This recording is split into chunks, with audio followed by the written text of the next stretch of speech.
Morning, guys. Welcome back to the post-Easter sessions, I should say. For this session, we're gonna basically review the trace tables because a lot of people were asking about that. So I've already posted the reading materials for today, our Tuesday sessions. It should be a Word file. You should be able to open it from the Google Classroom, and if you want to, you should also be able to download the Word file as well. Remember, videos going forward are now optional because everything you need to know is basically found in the reading material, but the video is just there to kind of help explain things in a more practical sense, or to physically show you how to do the code in QBasic and how to manually create the content that we're covering in the reading material. But I do repeat, the reading material should have all information that you need to be able to finish and complete the assignments that are going to be posted on Thursdays. Okay. So again, going forward, I advise that you definitely read the documents. And as for the videos, those are optional. But if you want to learn these things in a more practical sense, then watch the videos as well.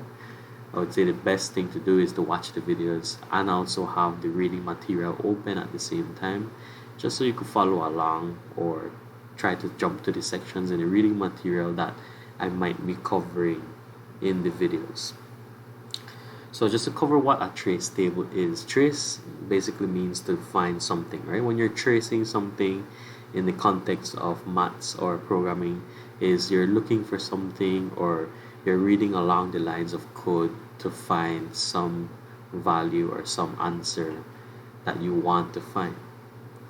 And then a table, well, it's just a regular gridded table with columns and rows and cells to hold our information. And that's pretty much all a trace table is. It's not really complicated. You just need to break down the two words into what they mean. And basically, you're basically looking at your variables and trying to trace their values as they are being processed in code. And a very simple example is, again, I'll be using the content that I've written already, but I'll be to a variable. A variable in programming is created with a name that you write out yourself. In QBasic, it's very simple. You type out a name that's not a keyword, and you'll know if it's a keyword or not because it's in blue for your keywords. So we have a variable, and let's just give that a value of 3. We call it variable 1. And we'll create another variable, and we'll make it contain the number 5. How do we set variables or make a variable hold a number? You simply use the equal sign. The equal sign is basically telling the programmer and the program that the variable that I have created, and such is the power of words, is going to equals the number 3. And this is telling the program, all right, this variable here, called variable 1, is going to hold the value 3. Physically, this is happening in the computer system is that a data block is going to be referred to by the name of variable 1, meaning the program can access the value anywhere you use the name variable 1. And the number 3 is going to be stored in a memory address of the device, meaning the RAM that you're running, or maybe the hard drive if you save the program. But basically, the number 3 is stored in the memory address. So a variable contains a memory address, a name, and a value. Alright, but if you're not following those things, don't worry about it. I'm just getting technical there. All you need to know is that a variable is created as long as you give it a name, and then to give it a value, you use the equal sign, and then you follow the equal sign with a number or value you want that variable to hold. So what I want to do here is use those two numbers to perform a calculation. the most easiest calculations I can think of is to add variable 1 and variable 2. If I press the play button, I should get 3 plus 5, and that gives me 8. But notice when you print, these variables, or the answer 8, is not being stored anywhere. When you create a variable, you're basically taking up a little piece of storage on your computer, and then the 8 isn't being stored on a variable. So we can't get this 8 back just by saying a variable's name. We always have to say variable 1 plus variable 2 to get this 8 at this moment. So that's the reason why we have variables to contain our answers. And it doesn't have to be called answer, right? I can just call it ans, I can call it result, I can call it anything, but the most obvious name to give this variable would be answer. And instead of having a print which does not save our answer to a variable, we will put the formula here. So now we're saying my variable called answer is going to store whatever happens when we add variable 1 and variable 2. Now I don't have to always print or always say variable 1 plus variable 2 anytime I want those results. I can just print my answer variable at this point. So if you read all of these by what they mean, variable 1 will contain a value 3. Variable 2 will contain a value 5. Answer will contain the value when you add variable 1 and when you add variable 2's values. So that's why the variable name is important, because the program uses the name to retrieve the value. This is a basic program that covers how to set values to your variables while also performing a calculation and setting the value that results from that calculation to a variable as well. And then number 5, or line 5, we simply print out what answer is in this moment in time.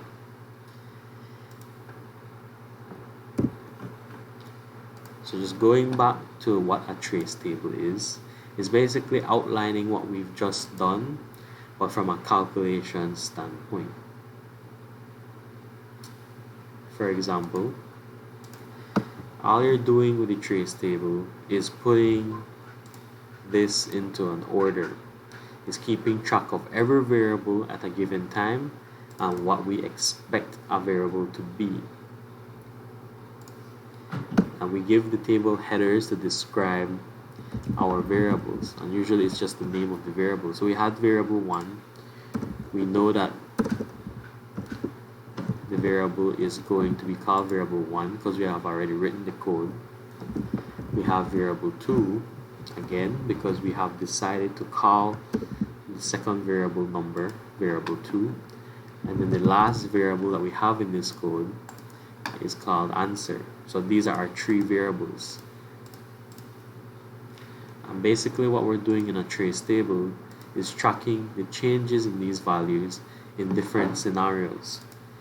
A variable, if you remember by a definition of a variable, is a value that changes, it varies. That's where the name comes from. Right now we have variable 1 as 3, variable 2 as 5, and then answer, we used our code and we were able to get the answer 8. But what happens when the variable 1 changes? What happens if variable 1 is no longer 3? What happens if I say variable 1 is 5? I'll keep the same number for 2, so what will the answer become then? It's not going to be 8 anymore, right? At this point, you could predict that the answer will be 10. So that's basically what a trace table does. It tries to trace, meaning to find out what is the answer or what are our variables going to be. Usually, it's the variables that are going to be changed, meaning the variables that you use. Because answer depends on the number for variable 1 and variable 2, answer changes when we change these values as well. And because we change the number for variable 1 here from 3 to 5, and we print this now, we expect a 10. And if 10 didn't show here but some different number, then your prediction was off. And then that's not the answer that we would have expected from this program. Remember, an algorithm expects the correct answer. That's one of the properties. And if a 10 didn't show, that means you weren't expecting that. And then the property of an algorithm that it is always correct was not true. And that gives you a good idea that A, something's wrong with your code. I mean, it's very difficult to go wrong with just 5 or 6 lines of code here. 4 if you minus the spaces there. But remember, code is written in thousands and thousands of lines for simple stuff like a website or your cell phone's operating system. We're not talking 4 or 6 lines of codes. We're talking about hundreds of lines, thousands of lines, depending on what kind of operation you're trying to do. So it doesn't seem useful now because it's very easy, but when you scale it up to more complex operations, then of course a trace table becomes very important and it becomes very useful for the programmer. So that's basically all we're doing here, is we're changing the values as we go along. And what happens if instead of changing variable 1, I go and change variable 2 and I put 7 here? Then what would the answer be? Because we're performing a simple operation, we can calculate this quickly. But this is just your practice, right? This is how you learn what a trace table is. So 5 plus 7 would be 12, according to our code. If I go ahead though and I put, instead of 7, what is the answer when I say 5 plus negative 7? So now we're actually going to go into a negative number because 5 is smaller than 7. So 5 plus negative 7 would give us negative 2, right? So as you see here, the numbers can change when it comes to variables. And that's why we want a trace table, so that we can go ahead and figure out what's the expected answer. And that's all it is. It's not complicated. It's just a way to keep track of what happens when our variables change values. And usually we have a variable that depends on those numbers that change. And that's why we called it answer, because answer is dependent on what happens with variable 1 and variable 2. So your assignment Thursday is going to look basically similar to this. I'll give you a variable 1 and a variable 2.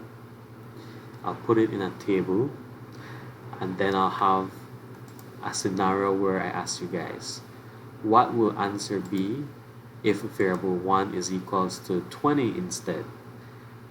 In this case, if it was 20, it would be 20 plus 5, and then answer would be 25. What if variable 1 was negative 5? Well, then it would be negative 5 plus 5, and you'd get 0. So those are the questions you should expect coming Thursday. The assignment is very easy. It shouldn't be difficult to finish. Probably we should take you like a minute max to finish each question. But just keep in mind, read the instructions carefully. I have the assignment pretty much already written. The form is there. I have a piece of code here. It's basically the same thing. Variable 1, variable 2. What happens when answer is equals to variable 1 plus variable 2? And then we print out the answer. If you have Replit open, you can go ahead and copy the code. I advise you guys to write down the code when you're doing the assignment on this form, because as you're answering, you don't want to always go back and say, oh wait, what was, okay, well, variable 2 was 29. So what if variable 1 was 90 instead? What would the answer be printed? So this is your actual assignment you'll be doing Thursday. I'll post it Thursday, give you a chance to read the notes, understand it. The notes cover things in more detail. So I really advise you guys to read the notes. The videos will cover more practical examples, like practically in code, printing out values and typing out code itself. So I'm gonna stop here. I don't want to confuse you guys what we've established today.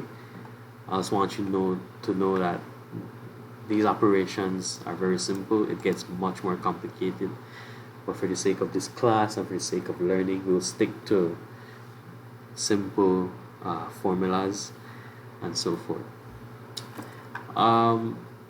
Since I have Excel open and I was teaching the first form classes,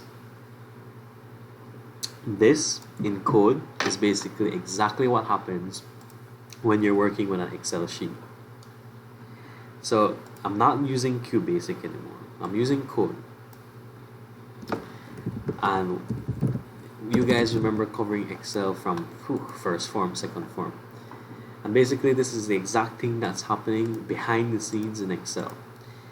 Remember when we say formula sum and then we add A2 here plus B2. Essentially this is exactly what's happening in code in the background. We have a 10 here, we have a 20 here as our second number. What is our answer going to be if we add these two numbers? Well, we use the formula sum because that adds numbers, and then we refer to each of these numbers. Well, instead of calling them like variable 1 or first num, we use the location A2. Where is this number located that you want to add? It's located on A2. That's like a memory address that the computer refers to. So if you think of a computer system, it has a memory address that it refers to, just like how Excel sheets refers to a cell number by A2, B6, A4. The computer does something very similar. It takes a memory address and it says, all right, well, this address here contains the number 10. You're telling me you want this 10? Yes. All right, well, use A2. That's how I get the number 10. Same thing for the second number. And then what we're doing is a sum function is basically a function that does an addition between any variables that are located inside it. And then finally, under answer, we have 30. 10 plus 20 is 30. And this is going to be stored in cell C2.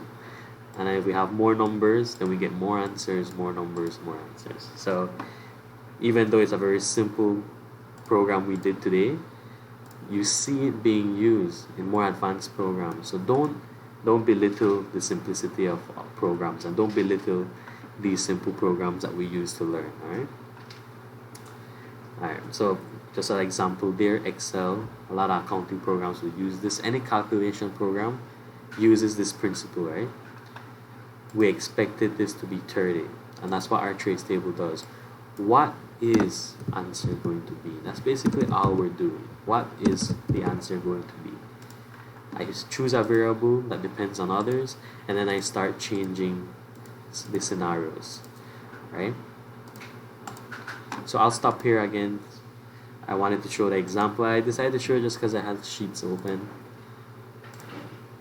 Hope you understand a little bit better now about what trace tables are, why they're important, or how they're helpful at the very least.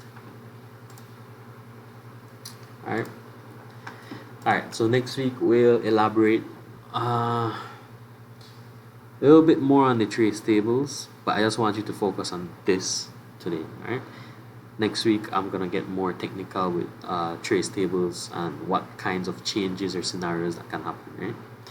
You know, normally life isn't as simple as 1 plus 1 or variable plus variable.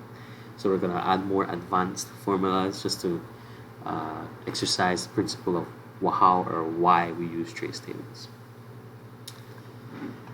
Alright, I'll end the class here. Make sure you read the details, read the reading material.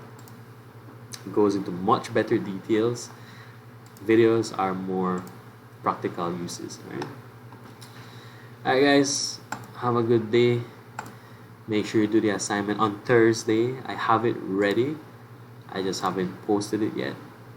So it's here, it's drafted, it's saved. But I'm gonna post it on Thursday, right? right? Work is going to be posted on Thursdays. Tuesdays are our learning days, sessions, lectures, reading material, and videos basically. So that's today's day 8, Tuesday. We have reading material, we have video material. Alright? Thursdays we reserve for assignments. Just to give you guys a simple workload, right? Yeah, it's Tuesday, so that's why I only posted the reading material. If you notice, day 9's assignment, which is Thursday, is kind of grayed out. That's because I haven't posted it yet. I'll be posting that on Thursday, alright, Maria Nicholas? I mean, if you go to the stream, you only see day 8. I'm pretty sure if you go to the classwork tab, you'll not see day 9 yet. This is draft, meaning only I can see this. Alright? Alright guys, see you Thursday. I'll be online pretty much every morning, or I'll be checking my emails just to see if you guys have any questions. If you have a question, comment on the day that the assignment is posted, or if you want me to elaborate on something, comment on the reading materials. Alright? Yeah, you enjoy that vacation, right? So you don't even know what day it is. Alright guys, see you Thursday. Don't hesitate to comment and ask me questions. Alright.